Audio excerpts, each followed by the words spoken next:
Gak direken kau. Jadi saya jawab. Bang. Silakan turun dah. Iya, pertanyaannya sangat menarik. Berarti Al-Quran itu hanya untuk bangsa Arab dong? Nah, ini pertanyaan yang sangat menarik. Justru karena aturan Tuhan yang datang sebagai penutup kepada seluruh umat manusia, maka Al-Quran itu diwahyukan dalam bahasa Arab. Kenapa? Satu, Nabi yang diutus sebagai khataman nabiyyin adalah bangsa Arab. Inna ja'alnahu Qur'anan Arabiyan la'allakum ta'qilun. Aku wahyukan Al-Quran dalam bahasa Arab agar kamu mengerti. Kalau Nabi Muhammad tidak mengerti, bagaimana dia ingin menjelaskan Al-Quran itu kepada kaumnya, kepada umatnya? Sedangkan Al-Quran itu firman Allah yang mencakup segala ilmu pengetahuan. Memahaminya harus kemudian berdasar terhadap ilmu logat, ilmu nahwu, tata bahasa, ilmu saraf, perubahan bentuk kata, ilmu istiqaq, akar kata, ilmu ma'ani, pemahaman yang penting untuk diketahui karena susunan kalimat dan dapat dengan mudah kemudian dilihat maknanya. Ilmu bayan, bagaimana kata zahir dan yang tersembunyi, juga mempelajari kiasan serta permasalahan yang ada di dalamnya. Misalnya permisalan atau perumpamaan yang ada di dalamnya. Kemudian ilmu ba'di, ilmu qiraat, ilmu aqaid, usul fiqh, asbabun nuzul, nasik mansuk. Ini semua harus mencakup, dan disiplin ilmu ini hanya bisa digunakan ketika yang digunakan itu adalah bahasa Arab. Lah kalau yang dipakai bahasa Yunani atau bahasa Bugis, bagaimana bisa dijelaskan pakai bahasa Bugis isi Quran itu, isi firman Tuhan itu? Nggak bisa. Kata yang ada di dalam bahasa Arab itu mencakup seluruh kata dan makna yang dipahami oleh manusia di atas muka bumi ini. Saya ulang lagi. Kata yang ada dalam bahasa Arab itu adalah kata yang mewakili seluruh makna yang dipahami oleh umat manusia di atas muka bumi ini. Sehingga Al-Quran itu datang dengan menggunakan bahasa yang mencakup seluruh bahasa yang ada di atas muka bumi. Contoh di Indonesia kita ini, berapa banyak bahasa Quran yang diserap. Rahim, kalau berbicara mengenai rahim, artinya perut manusia, tempat kasih sayang, tempat kasih dan sayang seorang ibu kepada janinnya. Coba Anda lihat, ibu mengandung pertama dirusak oleh suami, robek dia, robek, bahkan ikut dengan darahnya, robek. Dan itu bukan hanya dilakukan sekali, bisa jadi satu malam dilakukan berkali-kali. Sudah begitu kesakitan, ya meski ada nikmatnya juga sedikit sih, tapi nggak gitu kan ya. Tapi setelah begitu ngidam wanita ini, ngidam, wanita ini ngidam. Begitu dia sudah ngidam, bukan membenci suaminya, malah cinta kepada suaminya. Ngidamnya lalu membesar perutnya yang tadinya bodinya bagus kayak bom-bom. Begitu dia hamil 9 bulan meledak. Habis selesai sampai situ? Enggak. Lubang kenikmatannya itu sobek mengeluarkan si janin. Sudah begitu apakah dia dendam? Gara-gara kamu tidurku tak enak, gara-gara kamu ini aku nggak bisa makan enak, tidur tidak enak. Kamu terus menyiksa aku, badanku naik, semuanya bengkak, pipiku bengkak, ini robek semuanya, urat-uratku kau habisin semuanya. Begitu dia keluar, apakah dia kemudian dendam sama si bayi? Enggak. Dia sayang sekali. Dia sayang kali anak itu. Apakah hanya pada saat bayi? Tidak, sampai mati, bahkan sampai di jannah seorang ibu akan tetap menyayangi darah dagingnya sendiri. Ini bahasa Arabnya apa? Rahim, kasih sayang, wadah yang menumbuhkan kasih sayang pada diri seorang ibu. Ada nggak bahasa Indonesia? kandungan. Apalagi? Apalagi? Kandungan apa artinya? Kandungan. Artinya apa kandungan?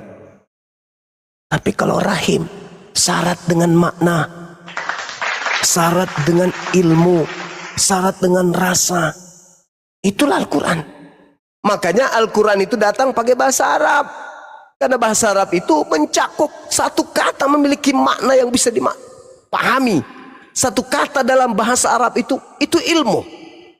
Itulah yang disebut kemudian di dalam Al-Quran, bahwa Al-Quran ini diwahyukan oleh Allah dalam bahasa Arab agar kamu mengerti. Setelah kamu mengerti, kamu akan mengajarkan kepada seluruh umat manusia. Nah, bandingkan dengan Bible, saudara. Bang Zuma, itu bahasa Ibrani juga rahim juga loh. Bahasa Ibrani juga rahim. Terus? Ya kenapa nggak pakai bahasa Ibrani? Kenapa harus Ibrani, Nabi Muhammad bukan penganut bahasa Ibrani. Kan sudah dikatakan dalam Ulangan 34 nomor 10. Tidak akan lagi aku mengutus seorang nabi yang sama seperti Musa dari kalangan Israel. Kan itu dalam kitab saudara kan? Kitab yang Anda gunakan. Berarti bahasa Ibrani tak ada lagi nabi dari sana.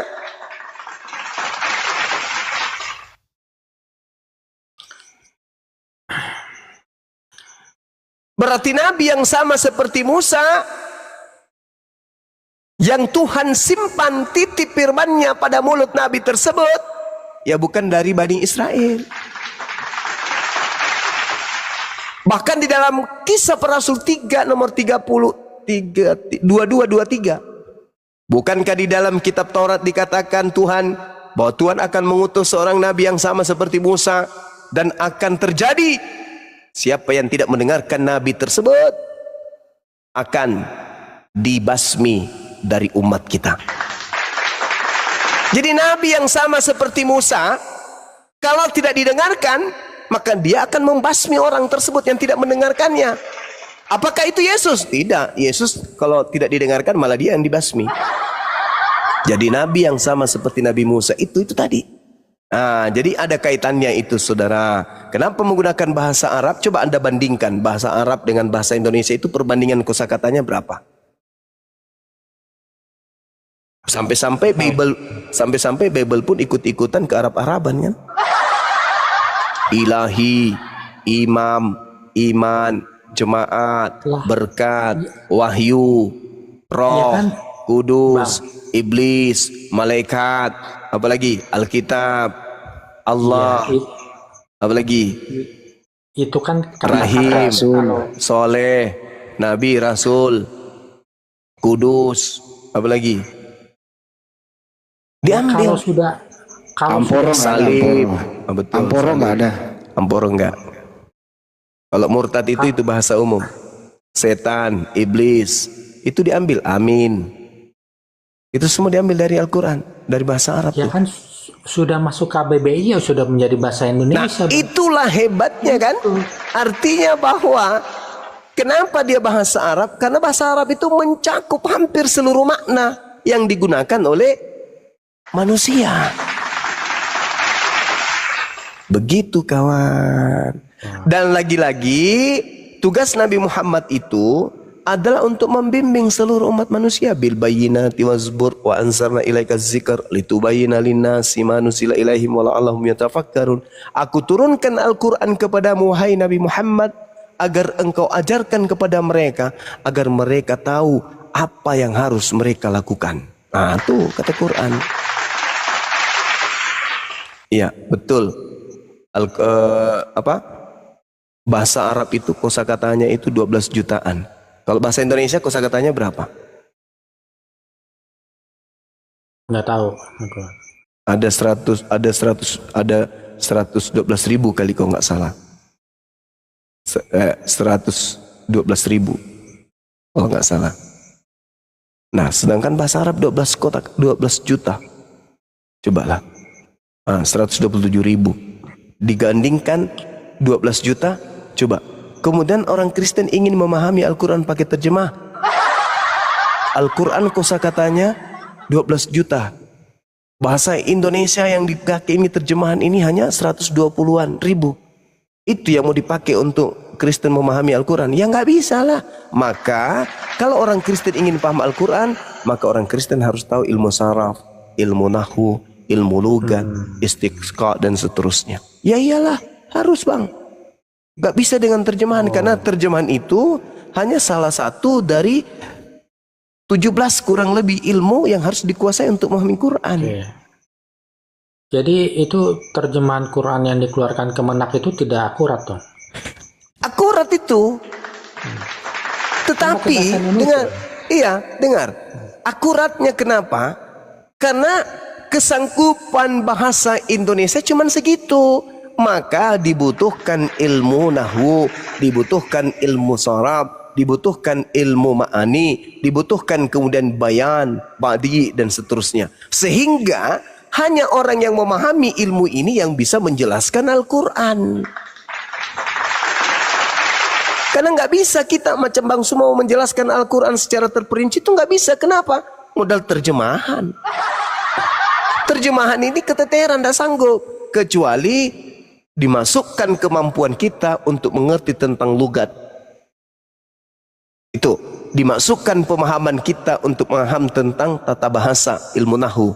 Barulah kemudian orang yang paham ilmu ini menjelaskan, merangkai kata untuk bagaimana orang yang bertanya ini bisa paham. Kenapa? Karena kapasitas bahasa Indonesia tidak sampai untuk memahami Al-Quranul Karim.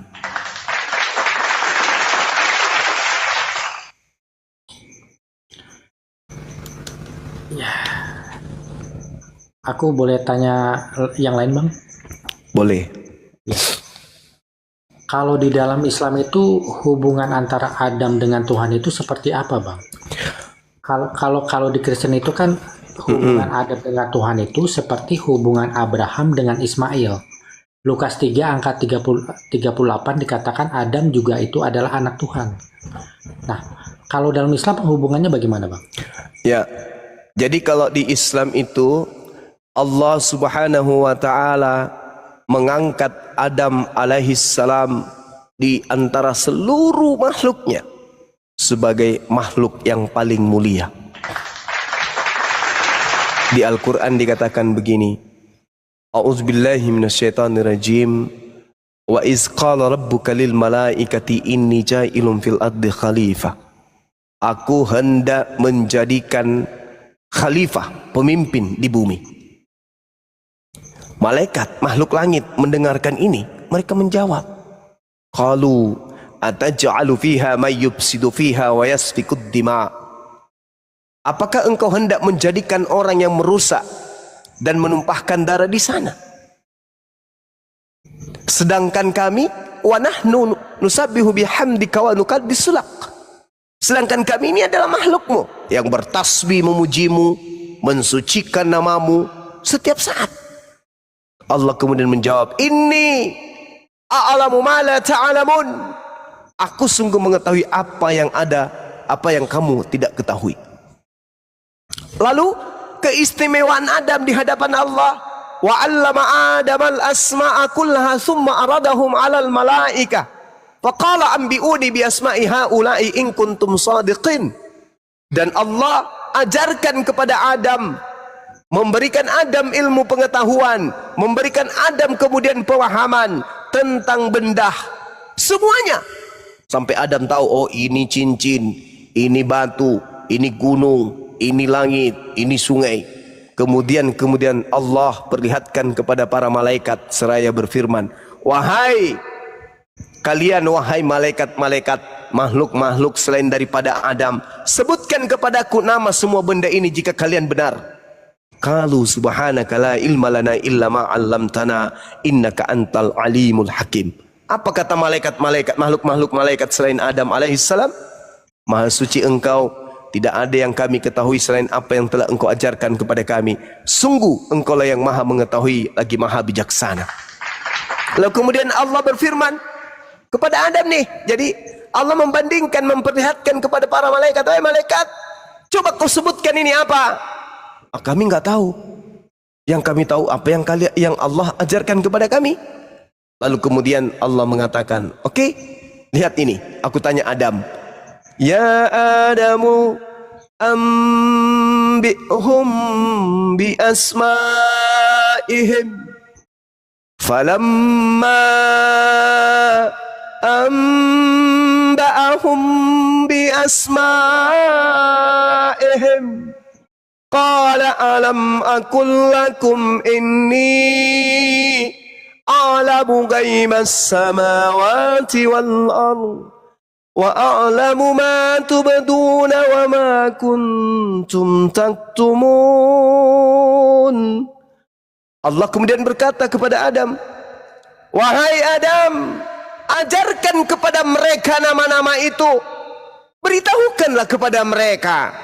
Setelah Adam kemudian menyebutkan nama-nama benda tersebut, kemudian Allah berfirman kepada malaikat, bukankah telah aku katakan kepadamu bahwa aku mengetahui rahasia langit dan bumi, dan aku mengetahui apa yang kamu nyatakan dan apa yang kamu sembunyikan. Wa iz qulna lil malaikati isjudu li adama fasajadu illa iblis aba wastakbara wa kana minal kafirin. Aku perlihatkan kepadamu makhlukku yang bernama Adam ini memiliki kelebihan dibandingkan kalian, maka sujudlah, hormatlah kalian kepadanya, sujud. Maka mereka pun semuanya bersujud kepada Nabi Adam alaihi salam, kecuali iblis karena menyombongkan diri dan dia termasuk golongan kafir.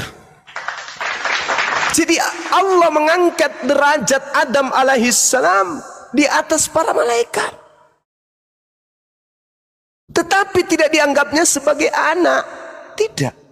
Dan Anda harus paham, dalam tradisi Yudaism yang kekinian berdasarkan dengan kitab Amsal 11 3 nomor 11 nomor 12, yang dianggap anak Tuhan itu, anak Elohim itu adalah mereka yang taat, mereka yang sungguh-sungguh mentaati perintah-perintah para nabi yang datang kepada mereka. Itulah yang disebut orang-orang anak-anak Tuhan. Kalau di Islam, kekasih-kekasih Allah, orang-orang yang dicintai Allah, orang-orang yang dikasihi Allah. Itu dalam pandangan kami umat Islam. Jadi kalau dalam pandangan mereka itu disebut anak Allah, anak Elohim, maksud saya anak Eloah. Makanya bin Eloah. Makanya dikatakan di dalam pengajaran Yesus, Yesus disebut anak Allah.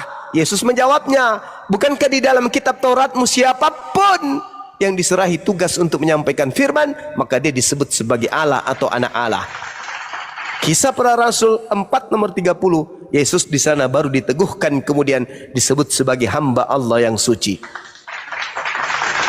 Gitu saudara. Jadi Adam itu dalam pandangan Islam adalah makhluk yang disempurnakan, makhluk yang paling sempurna, diciptakan dalam bentuk fi aksani takwim, yang intim kepada Tuhan.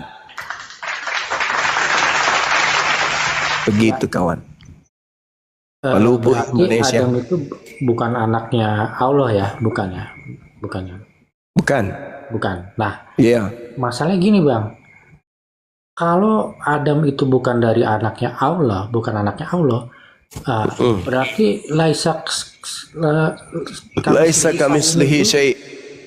Itu tidak betul, karena ternyata ada yang sama, Allah yang tidak berbapa itu dengan Adam juga yang tidak berbapak. Ternyata ada saingannya Allah ini. Siapa saingannya? Adam. Allah tidak berbapak, Adam juga tidak berbapak. Waduh. Kami selesai, tidak betul dong. Nah gitu. Makanya gimana bang itu ya? Adam itu diciptakan oleh Allah. Wa is qala rabbuka lil malaikati inni ja'ilun fil ardi khalifah. Aku hendak menciptakan khalifah di bumi. Adam dicipta. Justru karena dia dicipta maka dia tidak memiliki ayah. Karena innama amruhu idza arada syai'an ayyakula lahu kun fayakun. Sedangkan Allah, siapa yang menciptakan Allah?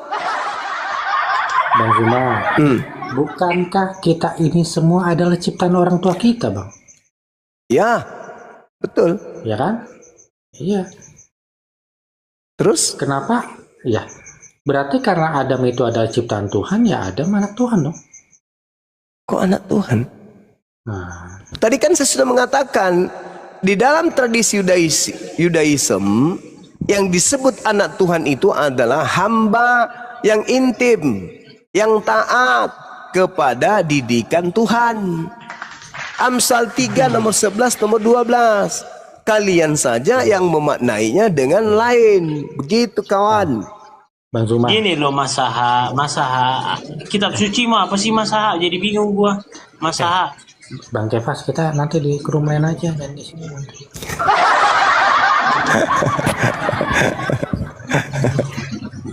Tadi Bang Zuma kan mengatakan kalau Adam itu makhluk yang disempurnakan. Nah, itu menarik tuh Bang. Iya, Karena ajaran makhluk dari yang perjanjian- sempurna. Ya, ajaran yang di perjanjian lama itu jelas. Kenapa manusia itu makhluk yang sempurna? Karena manusia atau lebih tepatnya laki-laki itu segambar dan serupa dengan sang pencipta, Bang. Ah, kamu keliru di situ. Bukan. Nah, sekarang pertanyaan aku Bang Zuma, apa yang Bang Zuma maksud dengan makhluk yang disempurnakan itu, Bang? Iya, makhluk sempurna memiliki syahwat, memiliki nafsu, memiliki akal, memiliki roh. Berbeda dengan makhluk yang lain, hanya memiliki roh, hanya memiliki nafsu, tapi mereka tidak diberi akal. Adam di samping dia berakal, akalnya, jasadnya menopang akal tersebut. Dengan akal, tangannya bisa kemudian berkarya. Dengan akal, kakinya kemudian bisa melangkah. Coba, kira-kira kalau kambing yang dikasih akal, ketika kambing ingin bikin rumah, apa yang dilakukan jasad kambing? Ayo. Kalau kemudian ular yang dikasih akal, ketika ular kemudian mau bikin helikopter, kira-kira apa yang dilakukan oleh jasadnya ular? Coba. Jadi kesempurnaan fi aksani takwim dalam bentuk yang sempurna bukan cuman akal doang, tapi juga karena fisiknya. Justru karena itulah ada perintah sholat, ada perintah tefilah, sujud. Kenapa? Karena kita sudah disetting oleh Allah akal kita, jasad kita untuk sujud dalam beribadah. Bukan salto kayak kincir angin, bukan berputar kayak kipas angin, tetapi kita disetting dengan jasad ini untuk ruku, sujud, menghambakan diri kepada pencipta. Nah, saya terangkan kepada saudara, di dalam kitabnya orang Yahudi yang Anda salah artikan, ketika kemudian Tuhan ingin menciptakan Adam, di situ Tuhan menciptakan Adam itu sesuai dengan sketsa, sesuai dengan pola. Makanya dikatakan di data nomor 26, baiklah kami menjadikan manusia menurut gambar dan rupa kami, supaya mereka berkuasa atas ikan-ikan di laut dan burung-burung di udara, dan atas ternak yang ada di seluruh bumi, dan atas binatang melata yang ada yang merayap di bumi. Dengarkan baik-baik. Tuhan berfirman, menjadikan Adam alaihi salam segambar dengan rupa Tuhan. Bukan berarti Adam itu rupanya dan gambar Tuhan itu sama seperti Adam. Tidak.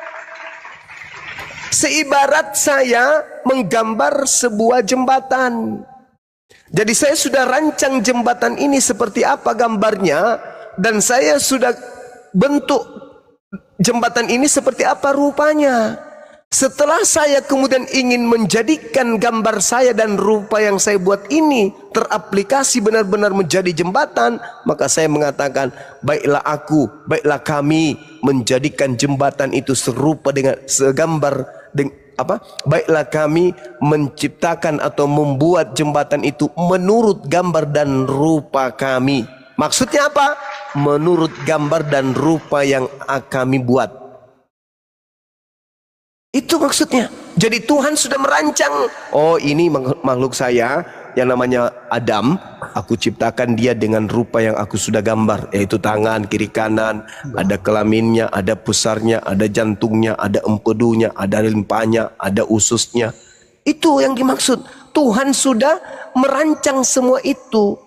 Dia katakan itu supaya apa? Supaya dia bisa berkuasa. Karena bagaimana mungkin dia bisa berkuasa terhadap ikan-ikan di laut kalau kakinya cuman satu dan telapak kakinya berbentuk bulat. Tidak bisa renang dia kayak kaki kuda. Maka dibuatlah telapak kaki itu pipi supaya dia bisa berkuasa gitu. Iya. Sebenarnya tafsirannya nggak perlu sejauh itu, Bang. Nih aku kasih contoh nih, Bang ya. Iya. Anak kambing segambar dan serupa dengan kambing. Anak domba segambar dan serupa domba dengan domba. Tommy Soeharto segambar dan serupa dengan Soeharto. Berarti wajah Adam sama dengan wajah Tuhan gitu, Bang. Salah kamu. Makanya kamu baca dalil selanjutnya. Maka Tuhan menciptakan manusia itu menurut gambarnya. Menurut gambar Tuhan. Diciptakannya dia laki-laki dan perempuan. Kalau Anda mengatakan bahwasanya Adam ini dicipta sesuai dengan bentukan Tuhan, wujud Tuhan, maka Anda harus mengakui Tuhan itu wujudnya laki perempuan. Dan apakah pantas kemudian pencipta langit dan bumi ini punya kelamin? Apakah pantas pencipta langit dan bumi ini punya anus? Ketika dia kemudian ingin melihat yang di belakang harus nengok dulu ke belakang. Itu bukan Tuhan, itu makhluk. Jadi yang dimaksud dengan kejadian 1 ini, Tuhan menciptakan Adam sesuai dengan gambar settingan Tuhan yang sudah dirancang oleh Tuhan. Rupa yang dibentuk Tuhan berupa makhluk ini betul-betul dicipta sesuai dengan apa yang sudah digambarkan rupa tersebut. Bukan berarti marilah kita menciptakan kemudian anak kambing serupa dengan ibu kambing. Marilah kita menciptakan kemudian ayam serupa dengan ibu ayam. Bukan begitu maksudnya. Tuhan itu pencipta. Pencipta itu arsitek terbaik. Dia adalah pola yang terbaik menciptakan ciptaannya. Tuh. Jadi seorang arsitek yang baik, Iya, betul, dia Bang. telah menggambarkan gambar bangunan yang paling baik dan dia akan membuat gambar itu sesuai dengan kenyataan. Seakan-akan dia itu nyata, benar-benar gambar itu yang masuk ke dalam Betul, ranah Bang. fisik. Iya. Begitulah yang dimaksud Makanya, ayat Bang. itu. Ya, makanya kenapa laki-laki itu disebut makhluk tertinggi? Karena desainnya itu dibuat berdasarkan desain terbaik, yaitu desain sang pencipta sendiri gitu loh. Perempuan juga. Apa? Perempuan juga. Kan yang diciptakan pertama kali itu kan Adam baru Oh, perempuan. dia mengatakan, maka dikatakan menurut gambar Elohim Beda, diciptakannya beda, dia, beda. laki-laki dan perempuan diciptakannya Iya. mereka. Itu dalil.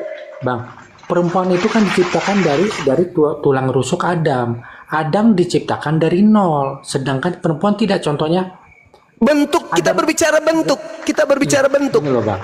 Bukan awal dan akhir, kita berbicara bentuk. Kita berbicara rupa. Betul?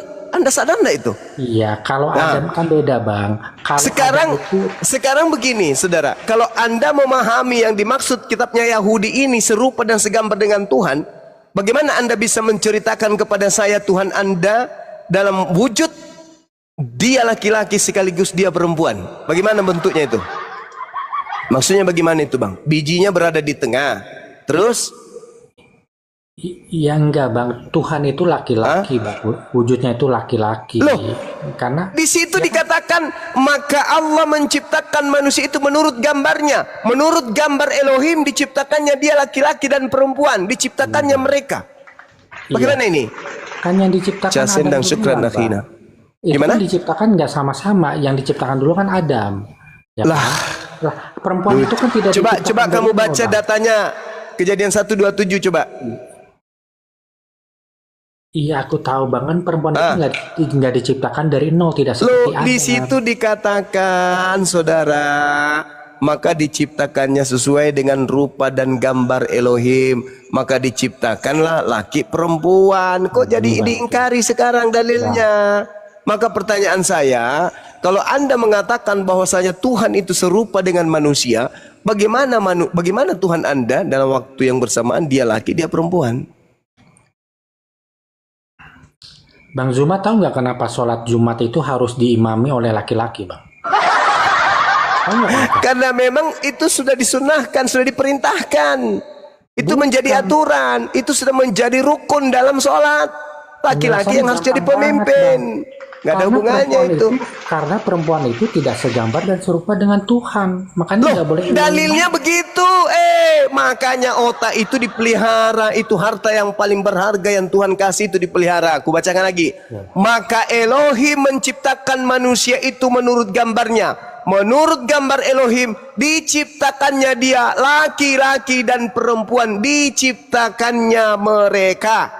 Menurut gambar Tuhan diciptakannya laki dan perempuan. Ulang lagi. Menurut gambar Tuhan diciptakannya laki dan perempuan. Nah, ada di situ laki aja, perempuan juga.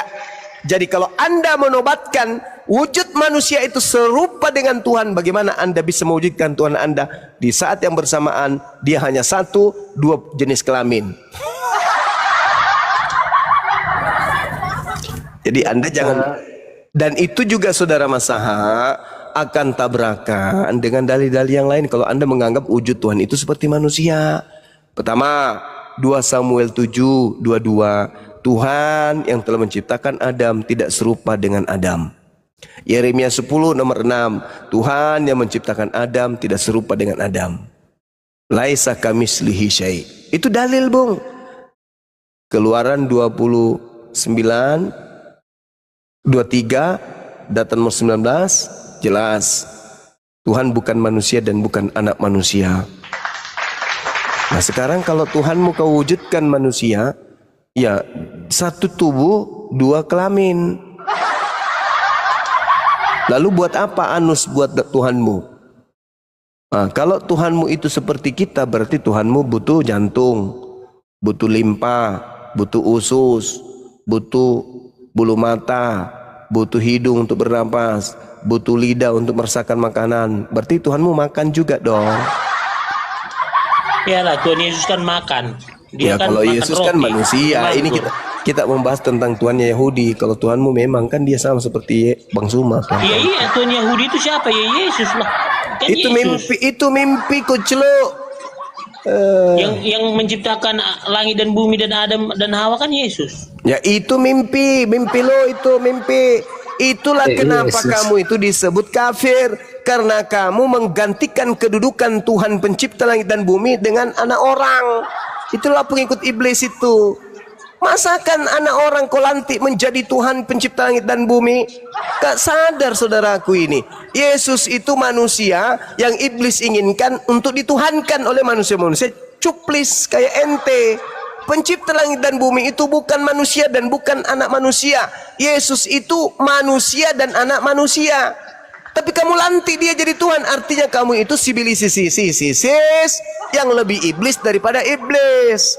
Iblis tidak pernah mengkudeta Tuhan dengan mengajak Adam menggantikan kedudukannya, kecuali Masaha. Masaha menginginkan Tuhan itu wajahnya, wujudnya sama seperti Adam. Samalah derita kalian ini. Yang satu anak Maria, dianggap anak Maria ini adalah pencipta langit dan bumi. Yang satu lagi dompala, Adam dikira mirip sama Tuhan pencipta langit dan bumi. Tuhan punya anus, Tuhan punya kelamin dua ganda. Ini penyakitnya anak murid-muridnya Paulus ya kayak gini. Makanya kalian itu diusir ke neraka. Kenapa? Kalian tidak menggunakan akal sehat. Ketika Anda cinta buta kepada Yesus, lantas kemudian Yesus yang hanya manusia, saking cintanya Anda sampai Anda mengatakan Yesus itu adalah Tuhannya orang Yahudi, pencipta langit dan bumi. Itulah dompalak kardobanya Anda. Itulah dongotsnya Anda. Sedongots-dongotnya Anda jauh lebih dongots kepas daripada Anda. Sekambing-kambingnya kambing tidak pernah menganggap Yesus itu adalah pencipta. Semonyet-monyetnya monyet tidak pernah menganggap Yesus itu sebagai pencipta. Ayo, sedangkan Anda punya otak botak lagi.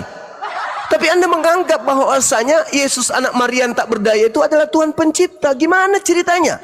Yesus 33 tahun siang malam dia sibuk beribadah kepada Tuhan pencipta. Malah kau lantik jadi Tuhan. Kenapa? Karena yang mempengaruhimu itu adalah sibilisis.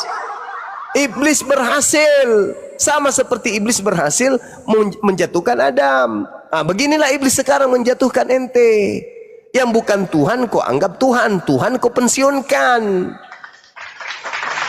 Pencipta langit dan bumi itu sudah jelas-jelas Yesus berkata, kamu tidak bisa melihat dan suaranya tidak bisa kau dengar, kata Yesus. Kalau Anda menganggap bahwa Kristus yang kamu tuhankan itu adalah Tuhannya Bani Israel, boleh saja, tapi jangan Tuhannya Bani Israel, Tuhannya Romawi. Itu baru tepat. Dalilnya Beda. mana? Inilah kurang literasi. Dalilnya Ini ada, saudara. Dalilnya ada. Saya bantu. Filipi 2 nomor 6, nomor 7, nomor 8. Tuh. Theos datang ke atas muka bumi ini, tidak mempertahankan keteosannya, melainkan mengosongkan dirinya dan mengambil rupa hamba dan menjadi seorang manusia dan taat, bahkan taat sampai mati di atas tiang salib. Itu Theos, Tuhannya Roma. Cocok memang. Kau Tuhannya Roma jadi manusia boleh, tapi kalau Tuhannya Yahudi tidak bisa. Kamu menabrak banyak hal, termasuk nabrak ajaran Yesus. Bapa yang mengutus aku, kamu tidak bisa melihat dan tidak bisa mendengarkan suaranya. Kau tabrak ajaran Yesus itu. Di dalam Yohanes 7 nomor 28-29, kamu memang mengenal aku, tetapi kau tidak mengenal Bapa yang mengutus aku. Kau tabrak itu semua. Kau gabungkan dengan ajaran Paulus. Tapi kalau saudara mengatakan Theos, pencipta langit dan bumi yang nusul menjadi Yesus, itu baru betul konsep ajaran politeisme milik Roma Yunani, bukan ajaran Yesus itu. Lagian memang kalian kan penganut Theos, bukan penganut Elohim kalian itu. Jadi Theos mengosongkan diri, tidak mempertahankan keteosannya. Jelas ya Tuhan kami ada. Jelas Bang Juma ya. Beda ya sama Tuhan Bang Juma ya. Sembahan Jelas, kalian beda. itu Theos. Makanya kan ku bilang nggak usah kita berdebat terlalu jauh karena Tuhan kita beda, benar nggak? Ya memang beda Tuhan kita. Tuhanmu itu manusia, bahkan makhluk roh Tuhan kamu itu. Bahkan kalau Yesus, kita ikuti nih ajaran Yesus, Tuhannya Kristen itu iblis, kata Yesus. Di dalam Yohanes 8 nomor 37 sampai nomor 44, orang yang ingin kematian terjadi terhadap Yesus itu adalah anak-anak iblis. Kata siapa? Kata Yesus. Di mana tertulis? Yohanes 8 37 sampai nomor 44. Yang menginginkan kematian terhadap Yesus Mesias ini hanya anak-anak setan. Paham? Bukan kata saya, itu kata Yesus. Jadi Kristen itu menurut Yesus anak-anak etan, anak-anak sibilisisis. Eloi laba sabatani Allahku, mengapa kau tinggalkan aku? Nah, itu si iblis tuh. Kuserahkan rohku. Si iblis tuh yang teriak tuh. Itu bukan Yesus tuh yang teriak, Eli, Eli, kenapa lama sekali? Itu bukan Yesus. Kok jadi ke sana? Eli, Eli, lama sabaktani. Tuhanku, Tuhanku, mengapa engkau meninggalkan aku? Itu bukan Yesus. Oh, Tuhan kok meninggalkan Tuhan? Bukan. Yesus tidak pernah sekalipun memanggil Tuhannya dengan panggilan Eli. Keilahiannya di sorga, itu kedagingannya disalib, Bang Juma. Temija. Jadi yang takut kepada malaikat siapa? Siapa? Siapa yang takut kepada malaikat? Siapa yang takut sama malaikat? Yesus Tuhan. Nah, kenapa dia takut kemudian? Lukas 22 nomor 44 kalau nggak salah.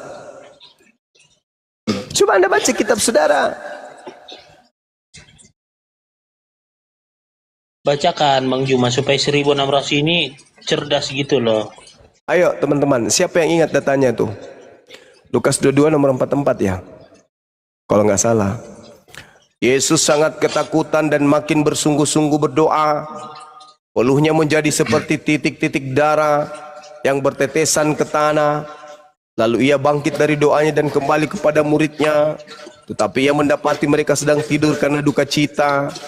Kata Yesus kepada mereka, mengapa kamu tidur? Bangun, weh, bangun deh, sambalu, bangun. Dan berdoalah supaya kamu jangan jatuh ke dalam percobaan. Ia sangat ketakutan. Kenapa dia bisa takut? Itu kan kedagingannya. Itu nah, sekarang bisa nggak daging takut tanpa roh? Apa? Bisa nggak daging itu takut tanpa roh? Bisa. Oh, jadi kamu pernah mendengarkan berita telah terjadi kebakaran di sekitar Danau Toba. 3 mayat melarikan diri karena takut terbakar. Hah? Telah Itu ditemukan, beda. telah ditemukan Itu beberapa gini mayat dong, Bang melarikan Juma. diri dari ruang mayat di rumah sakit jiwa. Jangan kita samakan Loh, kan Tuhan mayat dengan katamu, manusia. katamu mayat bisa takut. Jadi, jadi ketika ada mayat dibaringkan, yang masuk juga mayat mantan preman, mayatnya yang bukan preman ini lari, kabur, ada preman. Kan kau katakan bahwa yang takut jasadnya.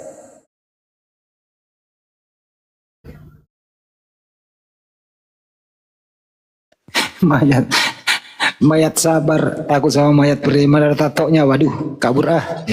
Beda Bang Hendy. Makanya kan ku bilang dari Tuhan kita aja udah beda sebenarnya.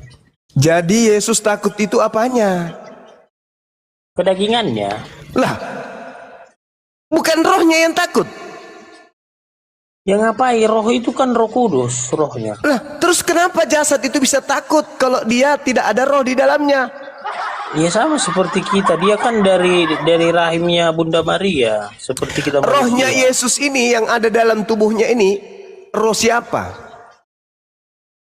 Roh Kudus. Nah, bisa tidak jasadnya Yesus tanpa roh kudus di dalam dirinya merasa takut? Bisa nggak? Bisa. Hah? Bisa. Jadi jasad seorang yang sudah ditinggal rohnya itu bisa merasakan takut? Bisa lah. Pernah Ditentukan. kamu lihat mayat lari dari kubur? Beda. Nggak bisa disamakan itu. Loh, lucu Anda ini. Mayat manusia biasa tidak takut kepada setan. Tuhanmu mayatnya takut kepada malaikat. Gimana ini? Kok lebih tinggi derajatnya mayat manusia biasa daripada mayat Tuhan?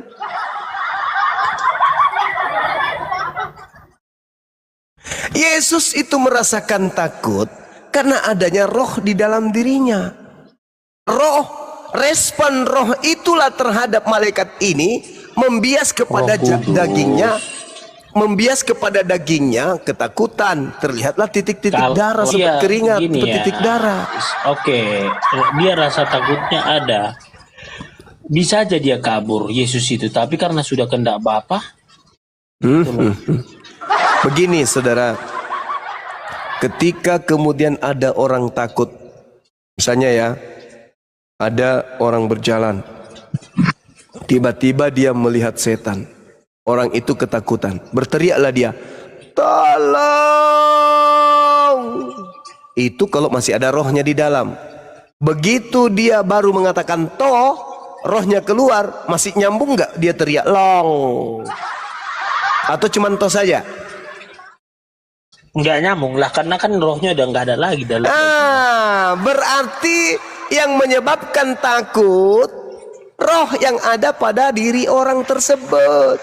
Contoh, ketika ada orang dikejar anjing, takut digigit anjing, maka dia lari sekencang-kencangnya. Begitu dalam keadaan berlari sekencangnya, rohnya keluar, masih lari nggak dia? Padahal anjing sudah semakin dekat. Berhentilah. Meskipun anjing sudah sangat dekat padanya. Meskipun, biarpun, sekalipun. Berarti jasad ini tidak merasakan takut tanpa roh di dalam dirinya. Itulah yang dialami Tuhanmu. Jadi Roh Kudus ketakutan sama malaikat. Beda. Ini kok beda? Bang Juma. Kok beda? Beda lah. Kok beda? Bedanya di mana? Yesus itu kan dari firman. Lah, jadi kalau dari firman tubuhnya manusia itu bisa takut tanpa roh. Sebenarnya keilahiannya kan di surga. Lah, kok gimana? Yang mana yang benar ini? Berarti Yesus 100% bukan Tuhan dong. Tuhan lah. Loh, katanya di surga ilahinya. Mana yang betul? Ya iya, nggak meninggalkannya, makanya dia berdoa. Kalau dia tidak Eloi, meninggalkannya Eloi, lama berarti yang takut kepada malaikat itu keilahiannya. Ada Tuhan takut sama malaikat. Beda kan? Beda lah. Ini Nggak masuk agamamu. akal. Makanya gini Nggak Bang masuk Juma. akal. Sama Tuhan nggak boleh main akal-akalan. Oh, jadi yang kamu lakukan barusan ini apa? Makanya kan kita gini loh, Bang Juma berarti Justru saudara Kepas jangan harusnya gini loh, ngomong Bang gini. Juma. Kalau berbicara Tuhan dalam Kristen tidak boleh pakai akal, harus akal-akalan. Harusnya kau ngomong kayak gitu.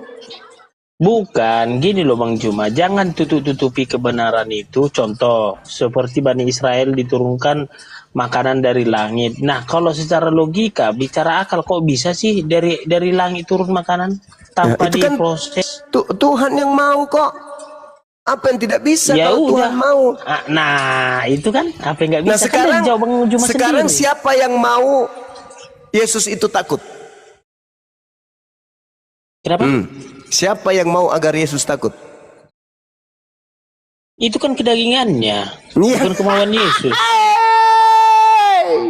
Manras enak baik. Maksud lo Yesus lagi bersandiwara? Bukan, dia sudah berserah. Jadi dia mau tak mau harus kehendak Bapa. Oh, jadi dia bukan Bapak. Beda lagi nih.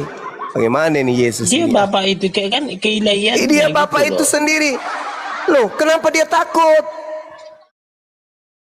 Takutlah, karena kan dia merasakan sakit juga, makan, Iya. minum, makan ikan goreng. Hancur. Tuhan takut sama malaikat. Hancur deh, hancur. Hancur. Kamu kalau di Sulawesi Selatan ini, saya masakan kamu itu apa? Sagu. Satu drum, habis itu kubur kau di situ di sagu. Biar kau jadi kekurung. Beda Bang Juma, beda. Makanya saya bilang beda. Kan udah dibilang. Kan kalau kau mengaku Yesus Kristus sebagai Tuhan, kau dianggap bodoh. Oh memang betul. Karena memang Paulus sudah sadar ini ajaran yang kubuat ini kalau ada yang percaya pasti orang bodoh. Dia sudah tahu itu. Yang percaya kepada saya ini hanya orang bodoh. 1 Korintus 1 nomor 23 itu kata Paulus. Pasti orang bodoh aja yang percaya kepada ajaran saya ini. Makanya orang Yahudi itu orang cerdas-cerdas. Orang Arab itu orang cerdas-cerdas. Maka tidak percaya kepada ajaran Paulus. Masa sih? Tapi kan minum kencing unta, gimana cerdasnya, dari mana? Apa gizinya? Itu perintah minum kencing onta hanya kepada oknum. Oknum itu tok, bukan diajarkan kepada umat Islam itu. Bukan. Sama seperti ketika di dalam kitab saudara diperintahkan mengambil kemudian tai kering.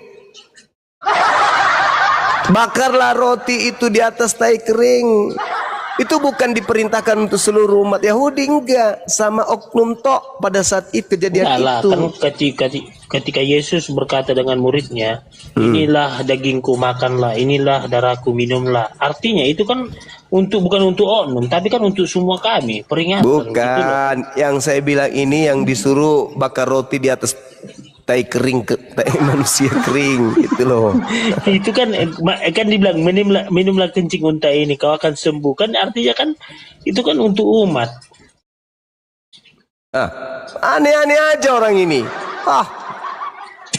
Bukan untuk umat itu. Ada orang datang merantau, kemudian beliau sakit, datang ke Nabi Muhammad. Bagaimana aku mau sakit, aku mau sembuh gimana caranya? Kau pergi ke sana, kau ambil kencing ontanya campur dengan susu minum, kau akan sembuh. Iya sembuh. Sembuh orang itu.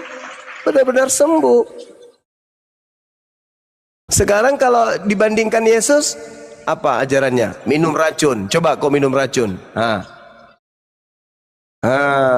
Matilah. Mati, padahal Yesus mengatakan kau tidak akan mati. Faktanya mati. Kalau Nabi Muhammad mengajarkan minum pada orang tersebut, betul-betul dia minum. Mati. Itu perumpamaan tentang Wah, kepercayaan. kalau giliran kayak gitu perumpamaan nggak sia-sia. Gitu loh. Sedikit-sedikit perumpamaan. Itu iman, itu tentang iman itu Bang Juma. Iya. Tai sapi kau keringkan, kau bentuk, lalu kau kasih topi, lalu kau bilang ini Tuhanmu, itu pun bisa kalau kau cuma modal iman. Oke, Bang Andi silakan Bang Andi, saya bikin kopi campur masaku dulu Bang Andi. Malas saya